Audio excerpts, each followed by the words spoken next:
Hello everyone, welcome to my channel. और आज का जो मेरा टॉपिक पर्जिंग सिस्टम किसे बोलते हैं, यानी पर्जिंग करना क्या होता है। वेट प्राइम, ड्राई प्राइम क्या होता है। जैसे कहते हैं कि वेट प्राइम कर ले थोड़ी देर, ड्राई प्राइम कर ले, या हम कहेंगे सिस्टम प्रिपरेशन कर ले। ये क्या क्या होता है। जैसे हम पर्जिंग की बात करें तो पर्ज का मतलब होता है, चाहे आप एचपीएलसी की सिमाचो के एचपीएलसी की बात करें, चाहे आप वाटर्स के एचपीएलसी की बात करें, और चाहे आप एजलैंड एचपीएलसी की बात करें, इन सब में पर्जिंग वर्ड एक यूज होता है। वेट प्राइम, ड्राई प्राइम ये जो रहता है ये वाटर्स के एचपीएलसी में होता है। लेकिन जो पर्जिंग रहता है, ये पर्जिंग आपको सिमाजो में भी, जो जो यहाँ पे सिमाजो होती है, यहाँ पे ये वर्ड ज़्यादा सुनने को मिलता है।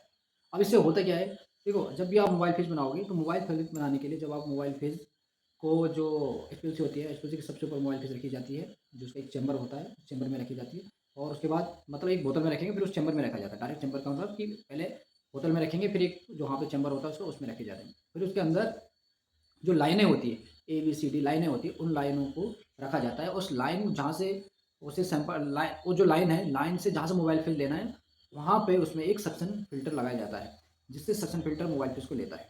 तो अब जब सक्शन फिल्टर मोबाइल फेस लेता है तो उस समय क्या होता है कि एयर जनरेट होना स्टार्ट हो जाता है। अगर स्टार्टिंग में अगर एयर जनरेट स्टार्ट होने लग जाएगा तो लाइनों में चले जाएगा, और लाइन में जब एयर चली जाएगी तो वो वहाँ पे जो हमारा रिटेंशन टाइम है उस पर इफेक्ट करेगा। रिटेंशन टाइम में वो आरटी को शिफ्ट कर देगा। इसलिए सबसे पहले ये कहा जाता है कि अगर आप लाइन चेंज कर रहे हो या फिर मोबाइल फेस बनाई है आपने, सबसे पहले पर्जिंग करो। पर्जिंग करने से क्या होगा, जो एयर रहेगी वो एयर कहीं पे अगर ट्रैप्ड हो रही है तो वो एयर उससे रिमूव हो जाएगी। वेट प्राइम हो चाहे ड्राई प्राइम, इसका मेन जो फंक्शन होता है या इसका जो मेन एम है वो यही चीज़ है कि वहाँ पे वो जो एयर होती है उसके अंदर, वो एयर को रिमूव करे। जितना ज़्यादा वो एयर को रिमूव करेगा वहाँ से, उससे क्या होगा कि जब आप एचपीएलसी चलाओगे तो वहाँ पे कोई एक्स्ट्रा जो हमारा प्रेशर होता है ना, जैसे हम बोलते हैं कि अभी हमारे जो सिस्टम ने प्रेशर ले लिया, वो प्रेशर क्यों लेगा, जब एयर बबल ज़्यादा होने लग जाएगी।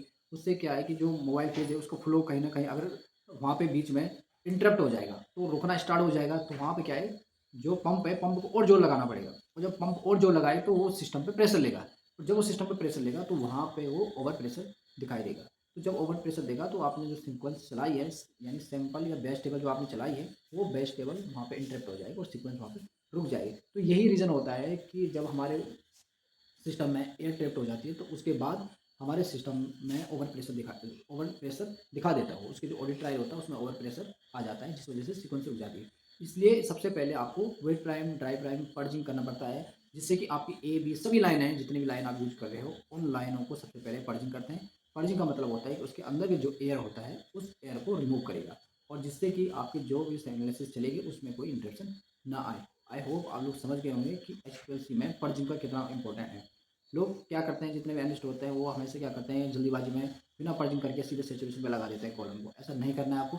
सबसे पहले पर्जिंग करना बहुत जरूरी है, क्योंकि सेचुरेशन और पर्जिंग में दोनों में डिफरेंट है। सेचुरेशन का मतलब होता है कि हम किसी भी कॉलम को सेचुरेट कर रहे हैं, यानी उसके अंदर पहले से मोबाइल फेज जो होता है उस मोबाइल फेज को रन करवा रहे हैं। इसलिए करवा रहे हैं रन कि अगर उसमें पहले से एनालिसिस से अगर कुछ कुछ अगर उसमें रह गया होगा, कुछ पार्टिकल, कुछ केमिकल्स अगर रह गए होंगे, या फिर आपने उसे रखा है कॉलम को, फिर थोड़ा ड्राई हो जाता है, उस ड्राई को थोड़ा वेट होने के लिए कहीं न कहीं उस चीज़ के लिए हम उसको सैचुरेशन करना बहुत ज़रूरी है।